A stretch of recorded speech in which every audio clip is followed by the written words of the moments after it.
महानगर पालिका चुनाव 2026 और प्रचार प्रसार की जो शुरुआत है वो तो कब की हो चुकी है, लेकिन माहौल बनाने के लिए हर उम्मीदवार अब सड़क पे, बिल्डिंग में और घर घर जा रहे हैं। हम बात करेंगे मुद्दों पे। सर नमस्कार।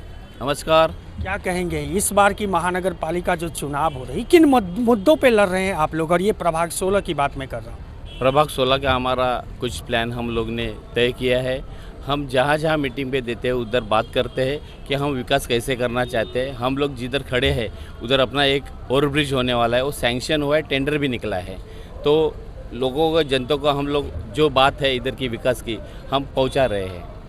खबरें ऐसी वसे विरार में फैल रही है कि 41 बिल्डिंग की तरह जो अवैध निर्माण में रहने वाले हैं उन लोगों का क्या, क्योंकि जो 41 बिल्डिंग एक उदाहरण बन के सामने खड़ा है, उस पर क्या कहें? जो 41 बिल्डिंग जो है वो किस वजह से टूटी है, क्या है, हम लोग को जानकारी लेना जरूरी है। लेकिन महानगर पालिका में इसके अवश्य जो प्रश्न है हम उठाएंगे और लोगों को न्याय देंगे। हाँ नहीं, उसमें एक सवाल पैदा हुआ कि पिछले विधानसभा चुनाव में जब मतदान की बारी आई, प्रचार प्रसार चल रहा था, तब यहाँ के राजन नाइक जी उस 41 बिल्डिंग के जा कर के लोगों से मिला, हम वादा करते हैं घर देंगे, चाबी देंगे, लेकिन वो वादे सिर्फ वादे रह गए। वोट तो ले लिया आपने। आप पूरा जानकारी ले लीजिए वो जगह की, आपको सब मालूम। टेक्निकल तो है ही, कोर्ट का आदेश था, इसलिए ये बात ऐसा हो रहा है कि क्यों ना एक ऐसे ही आप लोग उम्मीदवार हो भाजपा के, यहाँ 10,000 से ज़्यादा अवैध बिल्डिंग है, क्यों ना एक अध्यादेश जीआर ले आए क्लस्टर डेवलपमेंट की। सरकार मांग तो रख सकते हैं ना आप लोग। प्रशासन की जो न्याय प्रविष्टा बात रहती है, उनके पास में जो रूल रेगुलेशन रहते हैं उनके मुताबिक ही सरकार चलाते हैं और सरकार चला सकते हैं। अगर कोई भी अपने से बात करते हैं तो टेक्निकल को वजह है ना, ऐसा नहीं है। किस वजह से है, क्या है, आपको सब मालूम है। उधर क्या बनने वाला है वो भी आपको मालूम है। लेकिन जो लोग विस्थापित हो गए उसके हम महानगर पालिका में जरूर कोशिश करेंगे उनको न्याय देने के लिए। न्याय देने की क्या कहेंगे जेपी बाबू? आप भी हैं यहाँ प्रभाग 16 में, इस बार ताल ठोक रहे हैं। सामने जो उम्मीदवार है वो भी मजबूत दिख रहा है।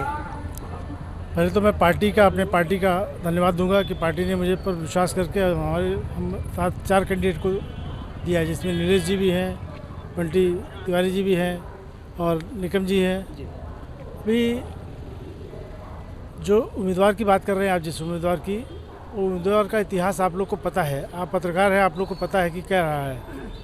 जिस उम्मीदवार के खिलाफ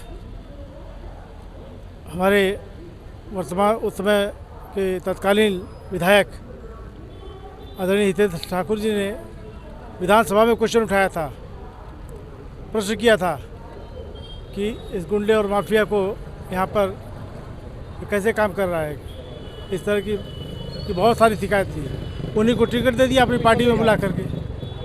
तो ये हालात दोनों तरफ की है। मैं सच बताता हूँ, चाहे बहुजन विकास आघाड़ी हो, भारतीय जनता पार्टी, बबिया के पुराने जितने खिलाड़ी थे, बड़े नगर सेवक थे, बड़े नाम थे, जिन्होंने कई तरह के अच्छे काम भी किए और सबको पता है क्या हुआ क्या नहीं, वो सब आज भाजपा का दामन थाम के बैठे हैं। वही हालत भाजपा का भी है, बहुजन विकास आघाड़ी का भी है।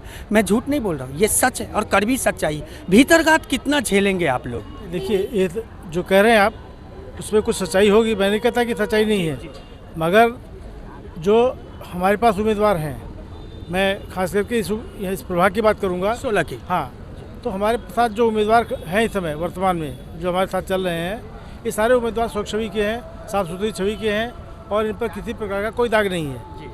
और भीतर घात से भाजपा परेशान है, पुराने कार्यकर्ता नाराज हैं। देखिए, हमारे घर की बात है और हम लोग समझ लेंगे। बाकी के जो अन्य दलों में जा रहे हैं, कुछ लोग वहाँ से भी आ रहे हैं, कुछ लोग आवागमन दोनों जगह चालू है, लेकिन ऐसा है कि उनके जाने से अभी फर्क तो पड़ता है। कार्यकर्ता है तो कार्यकर्ता जाएगा तो हमको फ़र्क पड़ेगा ही पड़ेगा, इसमें कोई दो राय नहीं है। मगर अब वो कितना बिगाड़ सकते हैं, क्या बिगाड़ सकते हैं, वो लोग जाने। लेकिन जो बहुजन विकास आघाड़ी समय है, उसके सितारे जो है गर्दिश में है और उनका सूर्यास्त हो गया है। तो इसलिए अब हम लोग बिल्कुल उनको अपनी गिनती में नहीं लेते। बहुजन विकास आघाड़ी के जो वहाँ के कार्यकर्ता हैं और जो उनकी नीति है, उस नीति से पब्लिक, यहाँ की जनता उब चुकी है। यहाँ की जनता परिवर्तन चाहती है और परिवर्तन जनता ने लोकसभा में किया, विधानसभा में किया, और इस बार भी भारतीय जनता पार्टी के कमल के बटन पे निशान पे अपना मुहर लगाएंगे और लोग भारतीय जनता पार्टी के उम्मीदवार को विजयी बनाएंगे। क्या कहेंगे, आप भी उम्मीदवार हैं? नहीं सर, उम्मीदवार नहीं है। अरे, लेकिन मोदी के नाम पे वोट मांग लेना और नगर सेवकी चुनाव में ये हजम होने वाली बात नहीं। नहीं, मोदी जी के नाम पे तो मांगेंगे ही मांगेंगे, हमारा अधिकार है। काम भी करना पड़ेगा। काम तो करना ही पड़ेगा ना, जब मोदी जी का नाम लिया तो मोदी जी काम का दूसरा नाम है। इनको भी आएंगे तो हम जैसे भी जिताने के लिए कोशिश कर रहे हैं, जिताएंगे ही तो उनके पीछे हम काम करवाने के लिए भी दौड़ेंगे। नहीं, आप ये काम करो, करना ही पड़ेगा।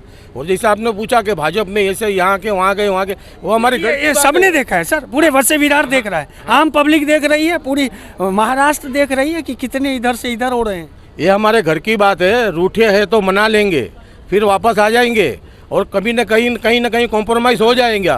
जो मोदी जी को मानते हैं वो अलग नहीं होते, थोड़े टाइम के लिए रूठ जाते हैं, मना लेंगे उनको, हम मना लेंगे। और देखिए, एक महामंत्री है राज्य स्तरीय लेवल के भारतीय जनता पार्टी के, उनसे जानते हैं सर, जिस मुद्दे, आप तो महामंत्री है भारतीय जनता पार्टी के महाराष्ट्र राज्य के, यहाँ के स्थानीय मुद्दे से तो आप अवगत होंगे ही। निश्चित रूप से।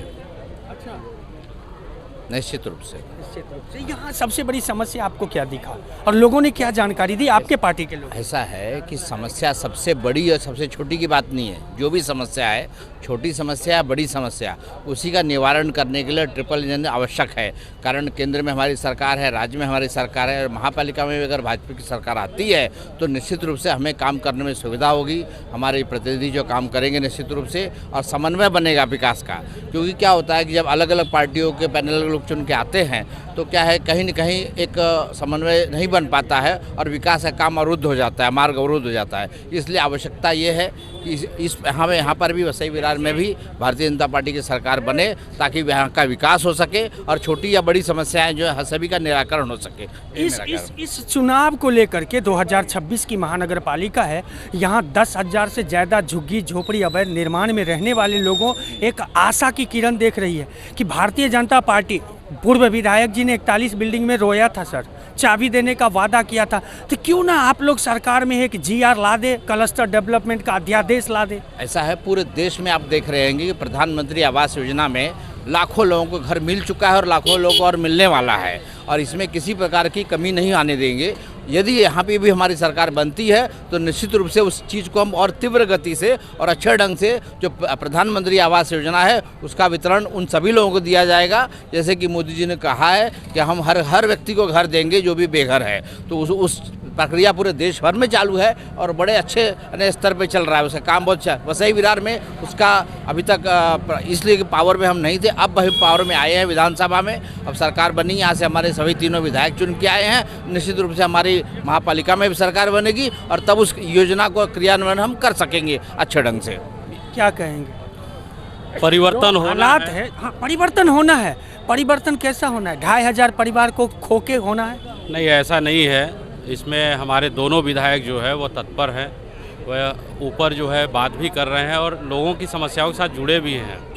जो परिवार ये ध्वस्तीकरण हुआ या जो भी चीज़ें आई सामने, उनके साथ वो लगे रहे हैं और कंधे से कंधा मिला के राजन नाईक जी और स्नेहा दुबे जी लगे हुए हैं। जहाँ तक विकास की बात है तो देवेंद्र जी के और महायुति के गठबंधन में यहाँ परिवर्तन होना है। वसई विरार हो चाहे महानगर पालिका बृहन मुंबई का हो, दोनों जगह जो है भारतीय जनता पार्टी महायुति सरकार बनाने जा रही है। महापौर अपना होगा और विकास के लिए ही जनता वोट दे रही है। जो हमसे नाराज़ हैं वह भी वोटिंग आते आते आप देखेंगे सभी एक मंच पे आ जाएंगे, सभी एक मंच पे आ जाएंगे। और ये प्रभाग 16 के ये चारों उम्मीदवार थे और साथ में राज्य स्तरीय महामंत्री भारतीय जनता पार्टी के शुक्ला जी के थे और उन्होंने क्या जवाब दिया। दोस्तों, प्रतिक्रिया कमेंट के माध्यम से लिखें और हमारे चैनल को लाइक, सब्सक्राइब और शेयर करना ना भूलें।